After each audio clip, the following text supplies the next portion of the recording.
Chapter 10. Life in the Universe. Q1. What new theory concerning the origin of the planets is presented by Professor Butler? Answer. The new theory is that the planets came into being with the breakup of a star in a very great explosion. This explosion produced 1 million planetary systems in our own galaxy. Q2. What in brief are his views on the probability of life existing in worlds other than our own? Answer. Butler believes that there are planets other than the Earth, which can sustain life. The condition of life such as water, air, food may exist on those planets too. However, the forms of life over there would be different. Q3. What had to he understood for chemistry to become a science? Answer.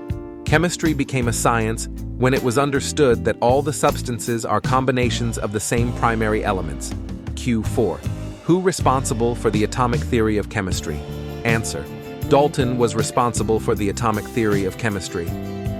Q5. What was the original distinction between organic and inorganic substances? Does the distinction still hold good in modern science? Answer. The compounds that are composed of living substances are called organic, while inorganic are composed of non-living substances. This distinction does not hold good in modern science because a German chemist, Butler, prepared urea from inorganic substance.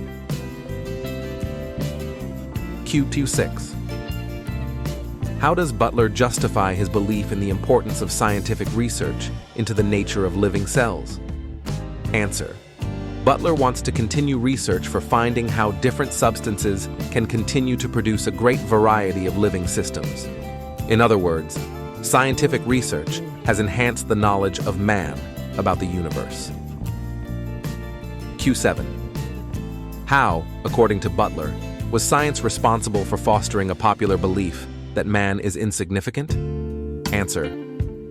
A popular belief that man is insignificant was based in the belief of former scientists that life came on Earth by accident and there was no life on other planets. Q8. Why does Butler think that calculation machines ought not be called mechanical brains? Answer. Butler says so because the operations of these are rather limited and they are unable to function independently. Q9. Why did the scientists of the 19th century tend to find simplicity in the universe? Answer. The scientists of 19th century were interested only elemental forces and they were unaware of the complexities of the universe, so they thought it simple. Q10.